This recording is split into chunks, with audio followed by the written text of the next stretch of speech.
What happens when two of entertainment's most outspoken personalities sit down for what should be a lighthearted chat, but instead ignite a firestorm that nobody saw coming? The tension in the studio was palpable, the clash was explosive, and by the end, one guest was walking off the set while cameras were still rolling. Before we dive into exactly what went down between Kelly Clarkson and Kelly Osbourne, make sure you subscribe and drop a comment below telling us whose side you're on in this whole situation. Kelly Clarkson beamed at the audience as applause filled the studio. She turned to her guest with that trademark warmth she's known for, ready to kick off what her team had billed as a fun, casual conversation between two women who've grown up in the spotlight. "Kelly Osbourne, welcome to the show," Clarkson said, her smile genuine and inviting. "I've been looking forward to this conversation because, we have so much in common. We both started so young in this industry. We've both dealt with public scrutiny about literally everything, and we've both had to reinvent ourselves multiple times." Osbourne settled into her seat, her expression polite but somewhat guarded. "Thanks for having me, Kelly. Yeah, it's been quite the journey for both of us,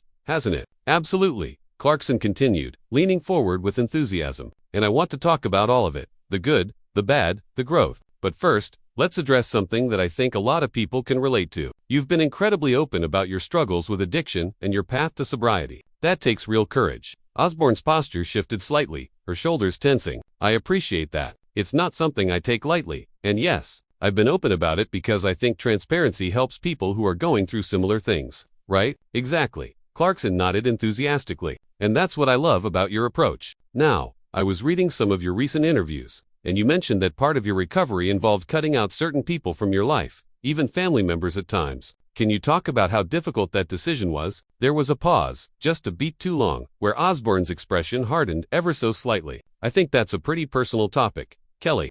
Clarkson, seemingly not picking up on the shift in energy, pressed on with her characteristic directness. "Oh, I know it's personal, but you've talked about it publicly before, right? I'm just thinking about all the people watching who might be in similar situations, trying to figure out how to set boundaries with family. Your story could really help them." "I've shared what I felt comfortable sharing," Osbourne replied, her voice taking on a cooler edge. "There's a difference between choosing to open up on your own terms and being asked to elaborate on painful family dynamics on someone else's platform." The audience began to sense the tension, a collective shift in the atmosphere that caused the applause lights to remain dark. Clarkson's smile faltered for just a moment before she recovered. "I completely understand that," Clarkson said, trying to smooth over the moment. "I'm not trying to push you into uncomfortable territory. I just think what you've accomplished is so inspiring." "Let's shift gears a bit. You've also been really vocal about body image and the pressures that come with being in the public eye. I can definitely relate to that."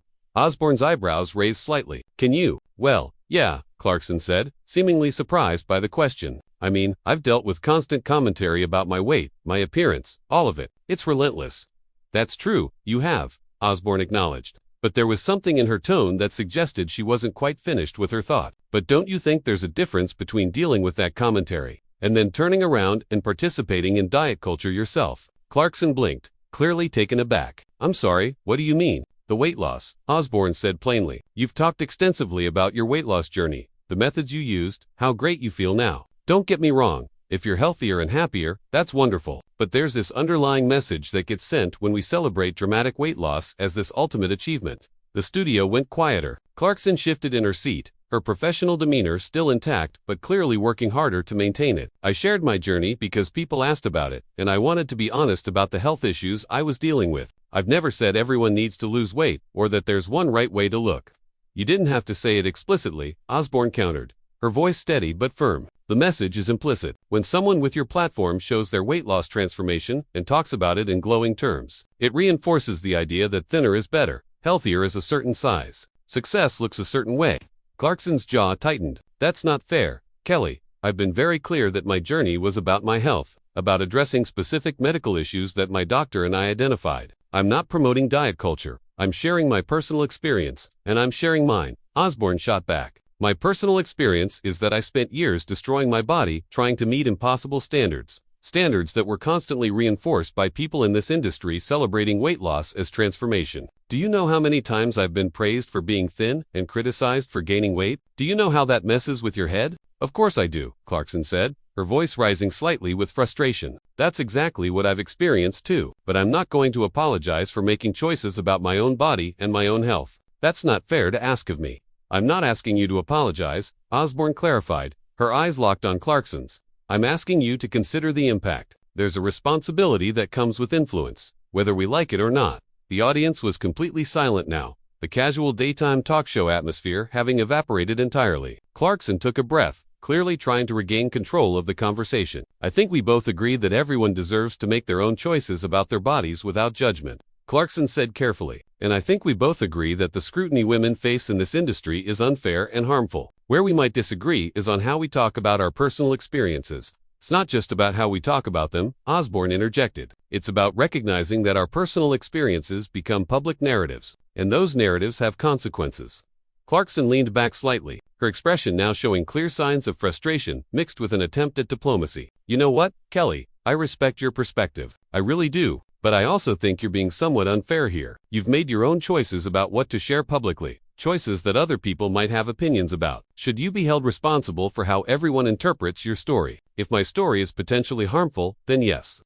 I should think critically about how I tell it, Osbourne responded without hesitation. That's called accountability. The word hung in the air like a challenge. Clarkson's professional mask was slipping now, genuine irritation breaking through. Accountability, Clarkson repeated slowly. Okay, let's talk about accountability then. You've built a career partly on being provocative, on saying shocking things, on pushing boundaries. Is that always responsible? Does that always consider the impact? Osbourne's expression darkened. There's a difference between being provocative and being harmful. I've definitely made mistakes, said things I shouldn't have, and I've owned up to those mistakes. Have you? What exactly are you implying I need to own up to? Clarkson asked, her voice sharp now. Osbourne leaned forward, her gaze unwavering. I'm saying that maybe you need to think more critically about the messages you send, intentionally or not. You have a massive platform, Kelly. Millions of people watch this show every day. When you present your weight loss as this unqualified positive without acknowledging the complex issues around it, that matters.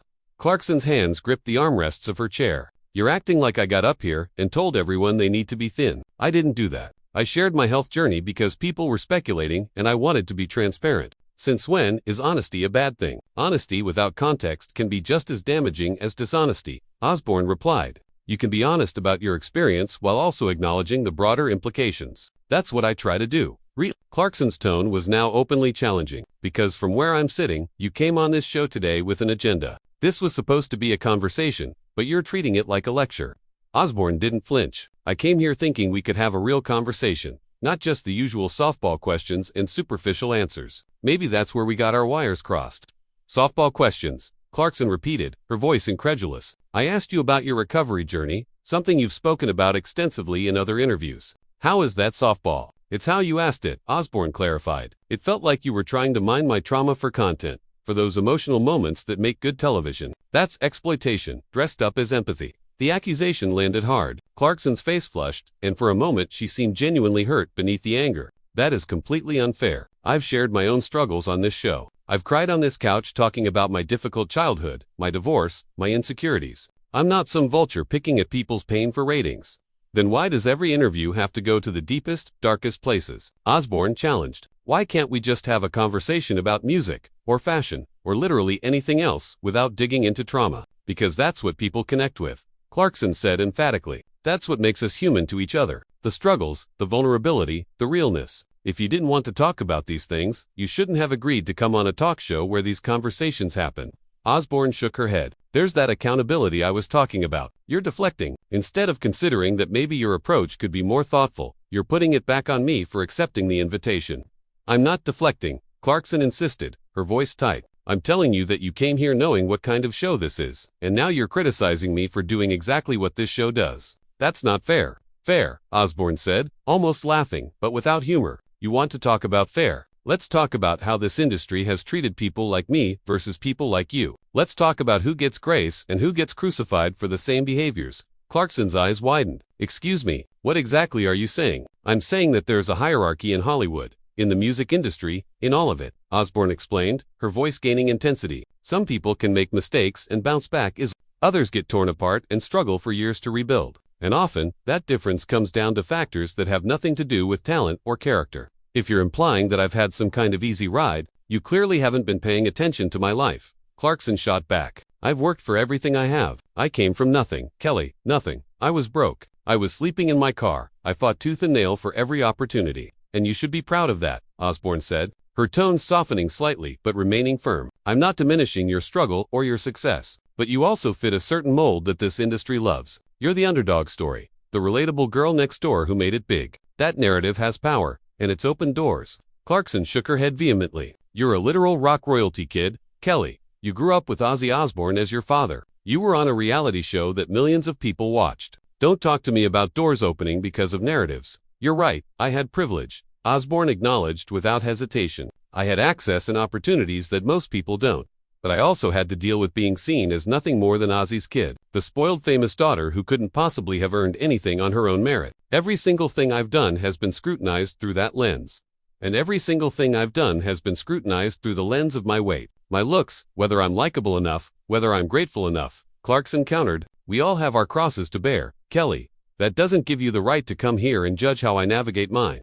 I'm not judging you, Osbourne insisted. I'm trying to have a conversation about responsibility and awareness, but you're taking it as a personal attack. Because it feels like a personal attack, Clarkson said bluntly. You're sitting here in my studio, on my show, essentially telling me that I'm not thoughtful enough, not aware enough, not responsible enough. How else am I supposed to take that? Osbourne paused, seeming to consider her next words carefully. Maybe that discomfort is important. Maybe that's exactly what we need to sit with instead of deflecting it. Or maybe you're just being sanctimonious. Clarkson replied, her patience clearly wearing thin. It's easy to critique others and act like you've got it all figured out. But the truth is, we're all just trying to navigate this crazy industry and these impossible standards as best we can. And some of us are trying to do it while also questioning those standards instead of just accepting them. Osbourne said, that's the difference. The audience shifted uncomfortably. What had started as a tense exchange was now feeling like a genuine conflict. The kind that doesn't resolve neatly in a commercial break. Clarkson took a visible breath, clearly trying to pull the conversation back from the edge. Look, I think we both care about similar things. We both want women to feel empowered, to feel comfortable in their own skin, to not be constantly judged and criticized. We just have different approaches. Do we have different approaches, or do you just not like being challenged? Osbourne asked pointedly. The question hit like a slap. Clarkson's face went through several expressions in rapid succession. Shock, anger, hurt, before settling on something steely. I don't mind being challenged, Clarkson said slowly, deliberately. I mind being ambushed. I mind inviting someone onto my show as a guest and being treated like I'm on trial. If you feel like you're on trial, maybe that says something about your own conscience, Osbourne suggested. Clarkson stood up abruptly, then sat back down, clearly struggling to maintain composure. The producers were undoubtedly panicking, but the cameras kept rolling. You know what, Kelly, Clarkson said, her voice shaking slightly. I've tried to be gracious here. I've tried to engage with your points even though I think you're being incredibly unfair. But I'm done. I'm done being lectured by someone who thinks they have the moral high ground on everything. I don't think I have the moral high ground, Osbourne replied, her voice rising to match Clarkson's energy. I think I have a different perspective. One, that you're clearly not interested in hearing because it makes you uncomfortable. It doesn't make me uncomfortable. It makes me angry, Clarkson clarified. There's a difference. I'm angry because you came here under false pretenses. You came here pretending this was going to be a friendly conversation, and instead you've turned it into some kind of social commentary where I'm the villain. I'm not making you the villain, Osbourne insisted. I'm asking you to think more deeply about your choices and their impact. If that feels like vilification, that's on you, not me. Clarkson laughed, but there was no humor in it. Incredible. You're literally sitting here telling me all the ways you think I'm failing. And then when I push back, you make it my fault for feeling attacked. That's manipulation, Kelly. No, that's you being unable to handle criticism, Osbourne shot back, which is ironic coming from someone who built a career on judging other people's performances. The reference to Clarkson's time as a judge on various singing competitions hung in the air. Clarkson's expression hardened even further. Judging people's singing and judging someone's character are completely different things, Clarkson said coldly. But I guess nuance isn't really your strong suit, and deflection is clearly yours, Osbourne retorted. Clarkson's eyes flashed with genuine anger now. You want to talk about deflection? Let's talk about how you're using this platform to grandstand about issues you claim to care about. But really, you're just trying to make yourself look more enlightened than everyone else. That's what this is really about, isn't it? Making sure everyone knows that Kelly Osbourne is the most woke, the most aware, the most evolved person in the room. Osbourne's face went pale, then flushed red. That is not what this is about, and you know it. I'm trying to have a genuine conversation about real issues, and you're reducing it to some kind of ego trip because you can't handle being questioned. I can handle being questioned just fine, Clarkson snapped. What I can't handle is someone coming into my house, so to speak, and disrespecting me while pretending to be on some moral crusade. You want to talk about accountability and awareness. How about the accountability of being a decent guest? How about being aware that maybe, just maybe, You don't have all the answers. I never said I had all the answers, Osbourne said, her voice now matching Clarkson's intensity. But I'm trying to ask the right questions, which is more than I can say for this interview format where you just want people to cry on cue and share their trauma for entertainment value.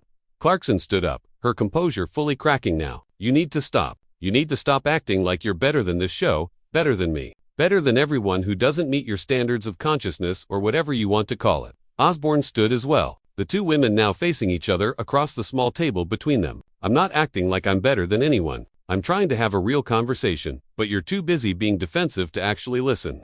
I'm defensive because you've been attacking me from the moment you sat down, Clarkson said, her voice loud enough that the audience audibly gasped. You think I didn't notice? You think I'm too stupid to see what you've been doing? Don't put words in my mouth, Osbourne fired back. I never said or implied you were stupid, but I am saying that you're being willfully blind to some very real issues. Because acknowledging them would require you to change, and change is uncomfortable. You don't know me, Clarkson said, her voice dropping to something almost dangerous in its quietness. You don't know what I think about, what I struggle with, what I consider when I make decisions. You've made all these assumptions based on what? A few interviews and some tabloid coverage. I'm basing my observations on what you put out into the world, Osbourne clarified. On your public statements, your public actions. That's fair game, Kelly. That's what being a public figure means. Then by that logic, you're fair game too, Clarkson said sharply. So let's talk about your public image. Let's talk about how you've made a career out of being controversial, out of saying shocking things. Is that the responsibility and awareness you're preaching about? Osbourne's jaw clenched. Yes, I've said things I regret. Yes, I've been messy and made mistakes. But I've also grown, I've learned, I've tried to do better. What I'm asking is that you do the same. By your standards, Clarkson interjected, you're asking me to do better by your standards. But here's the thing, I don't answer to you. I answer to myself, my family, and the people who actually know me. Not to someone who shows up on my show looking to score points. Score points, Osbourne repeated, shaking her head in disbelief. You really think that's what this is? I came here thinking we could have a meaningful dialogue. But you're so caught up in protecting your image that you can't even hear what I'm actually saying. I hear you perfectly, Clarkson said coldly. I hear someone who's dressed up her judgment and criticism as concern. I hear someone who wants to feel superior by tearing down someone else's choices.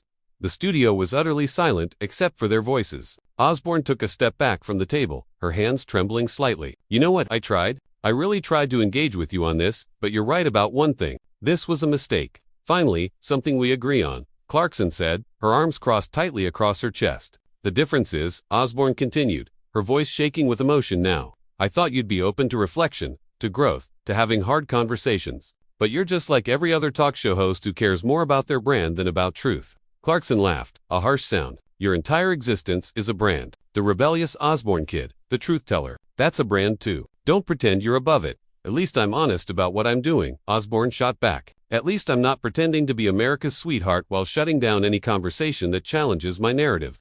Is that what this is really about? Clarkson said, her voice sharp. Are you jealous? Because this whole thing feels like resentment dressed up as activism. Osbourne's face went white, then red. You're unbelievable. I try to have a substantive conversation with you, and you reduce it to jealousy. That's pathetic, Kelly. What's pathetic is coming on someone's show and trying to humiliate them. Clarkson retorted, what's pathetic is hiding behind social justice language to mask what's really just nastiness and judgment. Osbourne grabbed her purse from beside her chair, her movements sharp and angry. I don't have to sit here and take this. I don't have to be insulted on your show just because you can't handle honest feedback. Honest feedback, Clarkson scoffed. Is that what you call this? I'd call it an ambush. I'd call it disrespectful. Think whatever you want, Osbourne said, her voice tight. Clearly you will anyway. Enjoy your echo chamber, Kelly. Enjoy having guests who only tell you what you want to hear. And you enjoy your self-righteousness. Clarkson fired back. At least I'm not a hypocrite. Osbourne's face contorted with fury and hurt. Oh, hypocrite! You're calling me a hypocrite. You, who preaches body positivity while promoting diet culture. You're the hypocrite, Kelly, and what's worse, you don't even see it. Get out, Clarkson said quietly, dangerously. Get out of my studio. Gladly, Osbourne replied, her voice breaking slightly. I can't stand another second of this, anyway. She turned to walk off the set, but Clarkson wasn't done. You know what your problem is. You think being provocative is the same as being profound, but really, you're just bitter that things didn't work out the way you wanted.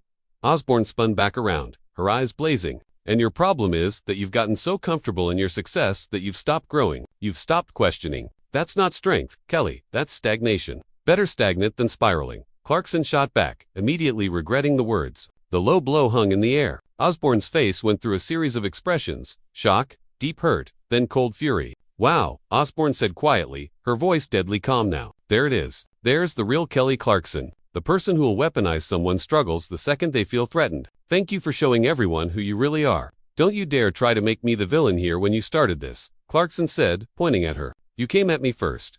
I tried to have a conversation, Osbourne said, tears now visible in her eyes. You turned it into a war. But I'm done. I'm leaving, and the truth is coming with me. The truth that you can't handle criticism, and that when you're backed into a corner, you fight dirty.